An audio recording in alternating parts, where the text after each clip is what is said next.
Pour 2024, on recommence les configs à budget. Aujourd'hui, on s'attaque à une config gamer pour un budget de 600 €. Très intéressant, vous allez voir. On voit ça aujourd'hui dans cette vidéo.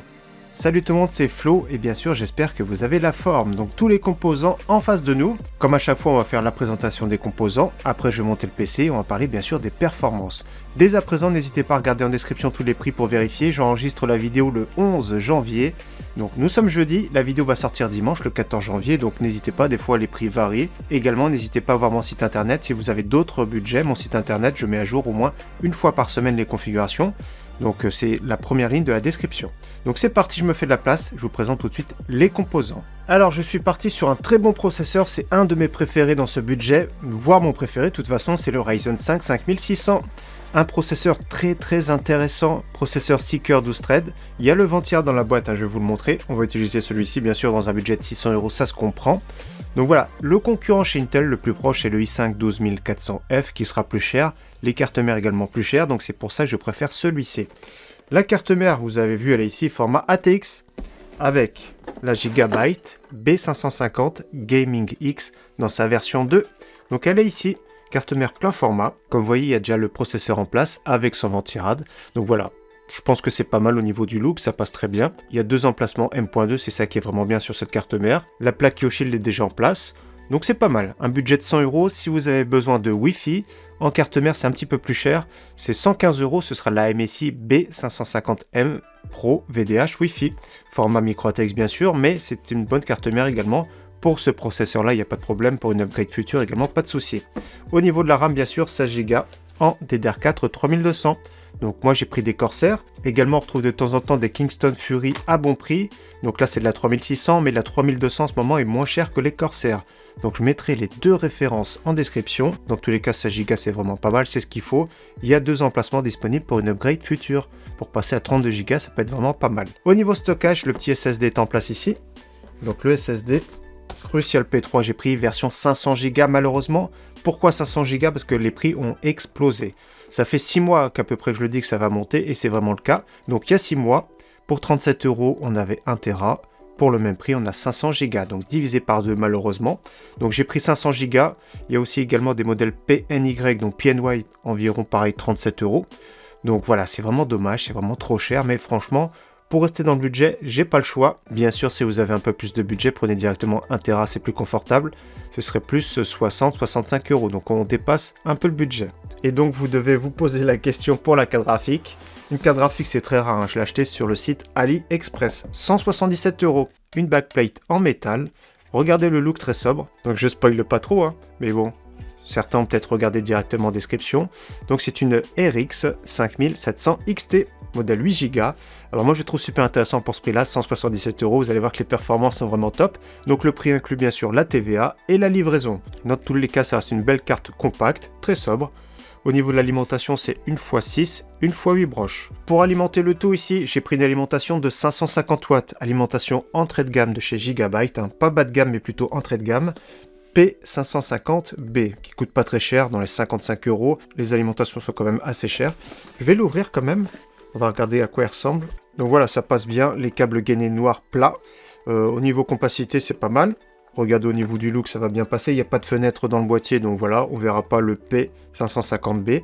Donc 550 watts, donc sous le 12 volts, 522 watts. Une autre option que je vais vous montrer de suite, ce serait la MSI en 650 watts. Donc là, j'ai une version 550 watts, je vais vous montrer, mais c'est exactement la même. Donc la petite MSI 550 watts, donc sur le site Amazon Espagne, elle sera un petit peu plus chère avec la livraison, parce qu'on a beaucoup de composants aussi du site Amazon allemand. Donc les frais de livraison sont amortis, mais sur le site Amazon Espagne, 650 watts, ça fera un petit peu plus cher, et peut-être que c'est plus intéressant pour certains, surtout pour une upgrade future. Donc l'une ou l'autre, je mettrai les deux liens bien sûr en description, après vous ferez votre choix. Donc je mets ça de côté, on va parler du boîtier maintenant. Donc un boîtier format ATX bien sûr, comme vous voyez, avec 4 ventilateurs à bord, donc 3 en façade, 1 en extraction. C'est un boîtier de la marque Gandias, c'est le Aura GC2, moi j'ai la version Elite, qui m'a coûté 45 €, version Elite adressable RGB, version tout court, uniquement RGB. Donc malheureusement la version Elite n'est plus en stock. La version normale est en stock, pareil 45 € sur le site Infodiscount, donc le prix inclut la livraison. Donc comme vous avez vu en façade déjà, c'est bien grillagé. Donc on verra après ce que ça donne un petit peu plus au niveau du look. Donc c'est bien grillagé. Donc voilà, pour laisser rentrer de l'air, c'est bien. Donc il n'y a pas de filtre à l'arrière, malheureusement, donc il y aura de la poussière. On va l'ouvrir, on va regarder comment il est fait dedans. Donc le verre trempé ici, ça change pas en 2024. Le verre trempé, c'est toujours fragile, donc je le mets de côté. Regardez ce châssis, ça a l'air vraiment d'être sympa. Je vais mesurer juste pour la longueur de la carte graphique.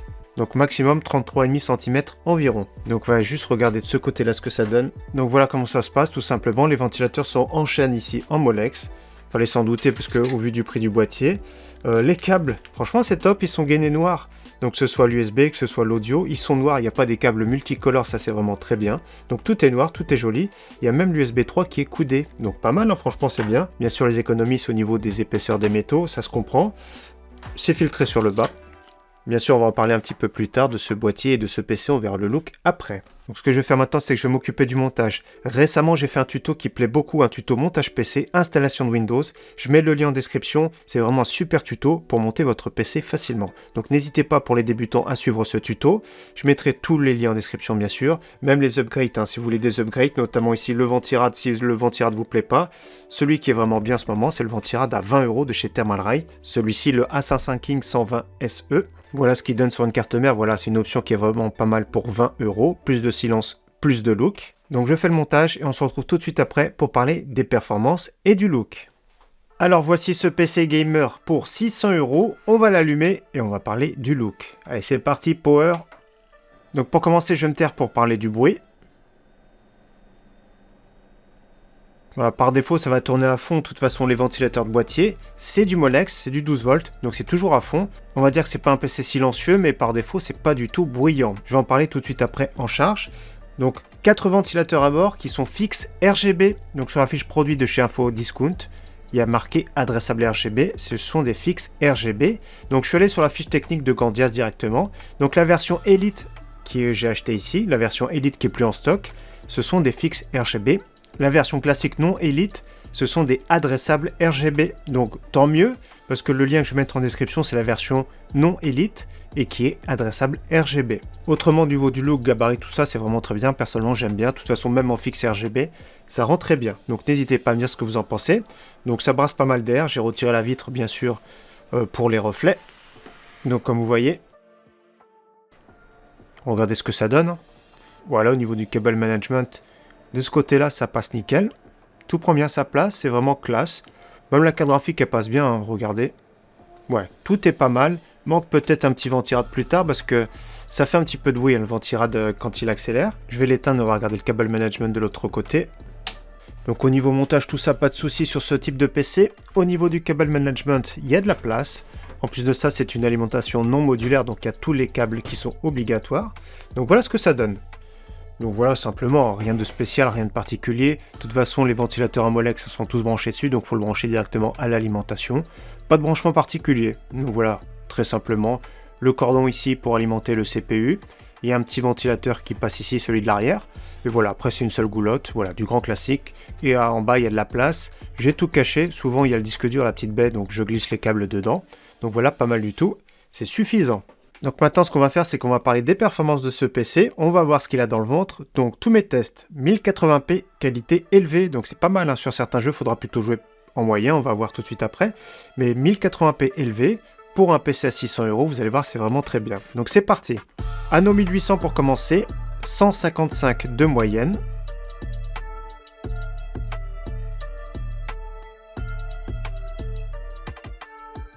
Assassin's Creed Valhalla, 95 de moyenne.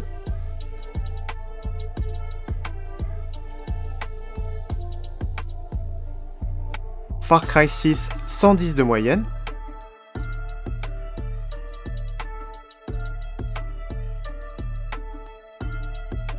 Call of Duty, 139 de moyenne.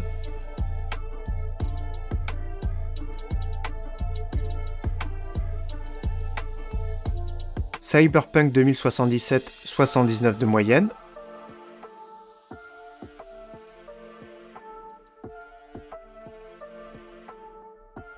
Metro Exodus, 89 de moyenne.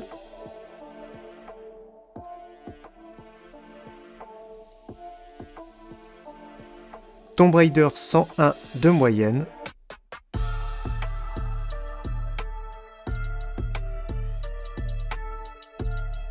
Horizon Zero Dawn 108 de moyenne.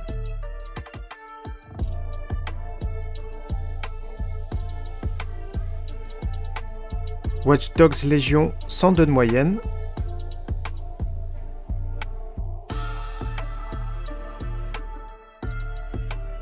Forza Horizon 5 110 de moyenne.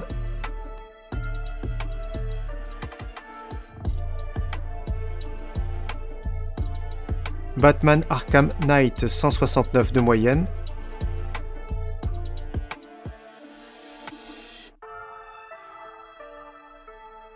Rainbow Six Siege 299 de moyenne.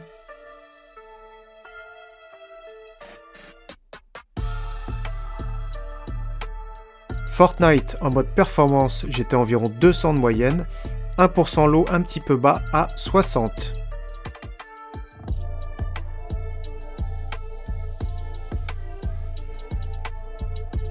Apex 200 de moyenne environ, 1% low à 120, ce qui est vraiment très bon.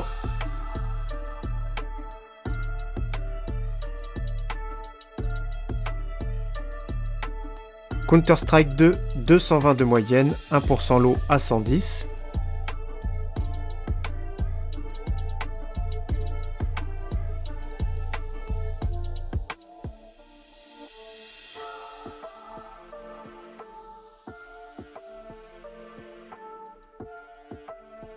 Microsoft Flight Simulator, 80 de moyenne.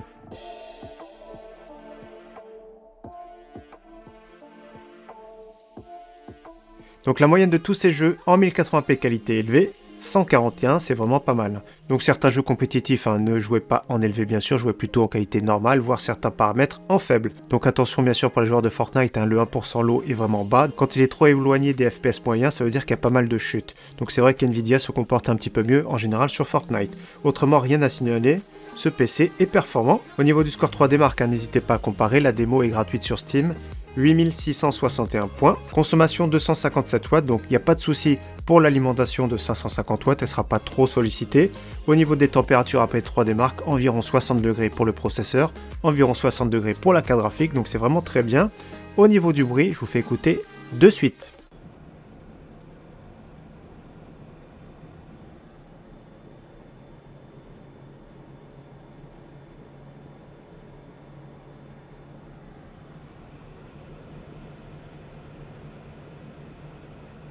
Donc voilà, n'hésitez pas encore une fois à me dire ce que vous en pensez du look de ce PC, je suis vraiment satisfait pour un PC à 600 €, donc hors livraison c'est à peu près 590 au moment de tourner la vidéo, avec les divers frais de livraison tout ça, ça fait à peu près 600 €. Je suis super content d'avoir un PC performant pour jouer en 1080p, certains jeux ça peut être même possible en 1440p parce que la carte graphique le permettait déjà à l'époque, la RX 5700 XT. 8 Go de VRAM, donc certains jeux en qualité moyenne, 1440p, ça ne devrait pas poser de soucis. C'est sûr que les jeux compétitifs, il faut vraiment réduire les paramètres graphiques pour dépasser les 200 fps. Et donc globalement au niveau de l'upgrade, vous pourrez rajouter un deuxième M.2 sur ce PC. Directement prendre un SSD 1TB, c'est quand même mieux si vous avez un peu plus de budget. Possibilité de mettre plus tard un ventirad ou un water cooling 240 mm sur le top. Le processeur, je pense pas que ça vaille le coup de le changer, sauf à voir qu'il va arriver très prochainement le 5700X 3DV Cache.